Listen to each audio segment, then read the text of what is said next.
Happy Earth Week, everybody. Earth Month. Well, it looks like I'm munching on a clearance sale of solid chocolate Easter bunny. It's because I am. Had a bit of a frustrating day today, but I wanted to post this not as a hot take, because you know me, I'm a slow take. Shit. I'm gonna like marinate it and smoke it for 7 hours take. But with Earth Day and all the festivities, hopefully we're all thinking about more seriously than ever, like, what does it actually take to care for the Earth, and what does it all mean? What does it all mean?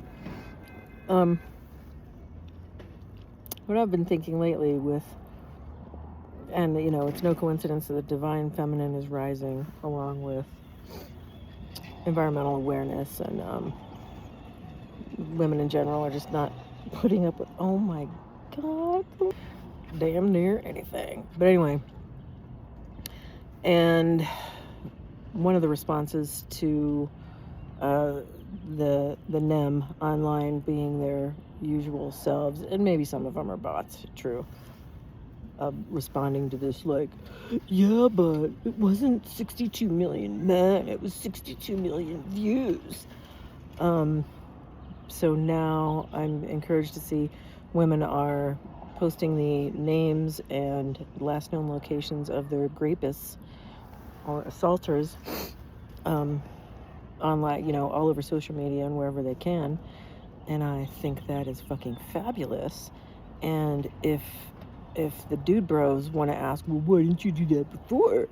Well, because they didn't feel safe enough to before. Because I don't think NEM still don't understand how swift it is, like an immediate retaliation. There is not like, oh, I'll reveal the name of my rapist and then maybe something will happen. Like, no, we know that the backlash, even if it's not from your rapist, it'll be from now, you know, millions of dude bros online who are like angry with you for daring to expose someone.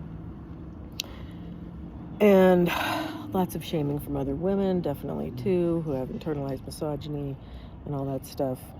But now it's encouraging because the way things have been going, we have no fucks left to give. And I've been saying this for a while, like, strength in numbers. Because for a long time I was afraid to even speak my mind on in writing or video or anywhere. So, and I'm finally just now, like, kind of getting over that, because, and I'm glad I will be just one voice in a cacophony of voices now that are coming out and just saying, no more, this shit is over. And some of them want revenge and some of them don't. I can't speak for anyone. I am just one woman. Yeah, I can't speak for everyone. But anyway, the other thing is, what was my point? Need more chocolate.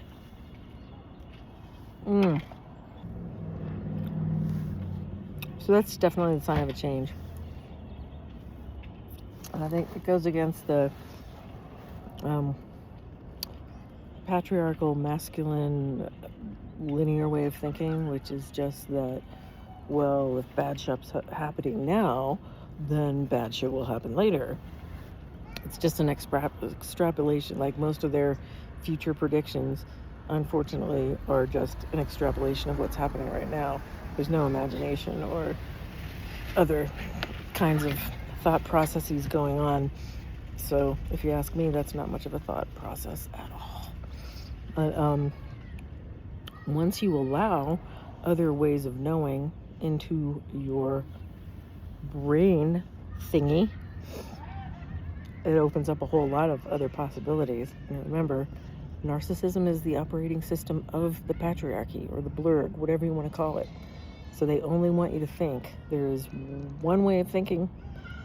There's one way of doing things. There's one way to success. there is one way to live, and everything else is bad, wrong, and stupid. So, fuck that shit, am I right? Even the guys are getting sick of that now. So what I was going to say was, too, I think another reason why women haven't spoken up before, and this is a vast generalization, too, but and as by way of introducing myself, I think a lot of women were convinced that they had something to lose, like way too much to lose, to go ahead and shoot off their mouths like that, or they actually had something to lose, like, the big house in Highlands Ranch, and I don't know, the respect of the other soccer moms, and the relationship with their in-laws. I mean, I don't know, maybe their husband too. I mean, like, it's not far-fetched to say at all, like, if these are the same women who've been told how to vote by their husbands and they're complying out of fear, and some people have postulated that it's, white women go along with this racist bullshit because they want its proximity to power. And I would argue only if proximity to power makes you feel safe, and it often doesn't, because I can speak as a mixed breed here. I can say we and them, but that it's never actually granted. Like, they'll constantly be holding it out as the chocolate bunny.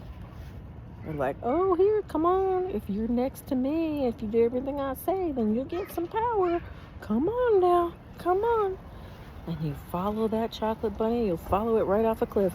Do they ever actually give you the fucking chocolate bunny? No, they don't. No. And even the dumbest of us learn that very quickly. They never actually give it to you. It's not a safe power at all. And the other thing is, in the lizard brain, that's not in the lizard brain. Proximity to power is like a luxury item that's out in the other cortexes. It's not in the reptilian cortexes. The reptilian cortex is only concerned with, but can it eat me, or can I eat it? Kill or be killed. And so safety is even, there's sort of a vague third category of, I don't know what the fuck that is, but it by default goes into it could probably eat me, so I should be on the safe side and, be scared of it. So it's fear, and that's where the binary comes from. Right, wrong, good, bad, all that crap. So what I'm saying is, it's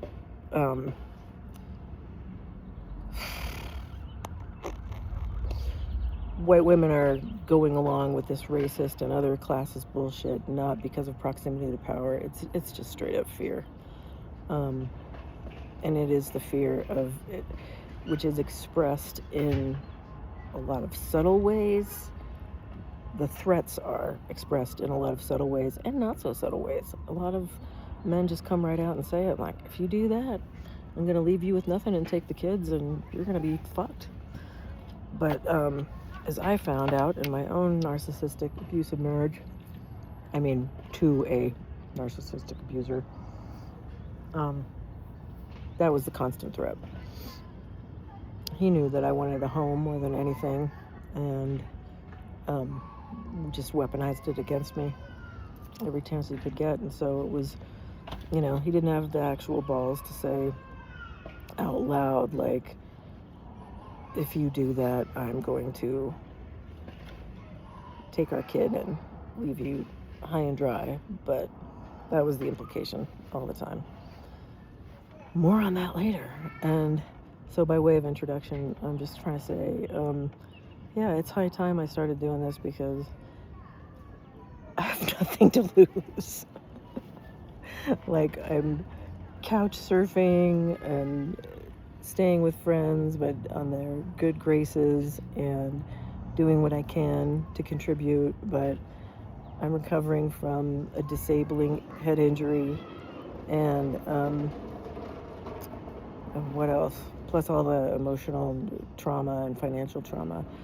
So, and believe you me, it is frustrating as fuck to me that here in this pivotal time in human history and evolution, I am not at I don't think I'm even at 50%. I'm running at like 30%, Susie. You know, I was supposed to be a famous writer by now. I was supposed to be something, or at least a known, do they call them influencers now? But all in the hopes of, not that I care about fame or anything. It would be nice to have a house, but wealth. But I had hoped I would be one person who could influence the general population for the good, you know, to just to encourage people to have a broader perspective, always be more just to widen your view. That's the main thing, widen your view. And I'm just telling you right now, I mean, I'm pretty damn lucky. I'm one of, I don't know what you would put me in, the top 20% of the world's population, because I have a car. I could always live in it. It's paid for. I could live in that if I had to. And I have good friends. But otherwise, I'm just surviving. So if you are also just surviving, or if you appreciate someone who is just surviving, let's be friends. My only mantra is, my commandment is, don't be an asshole. I think that's the only commandment that people need. But here for, if we can't unalive men, definitely publish their names and their last known whereabouts if they are bad. If they are bad men. They need to be held accountable. And it's coming, you know, but I understand we all get impatient. So in the meantime, I need to go on my middle-aged woman Zoom call now. So you know what? Peace. Don't be an asshole. Go get your own chocolate bunny.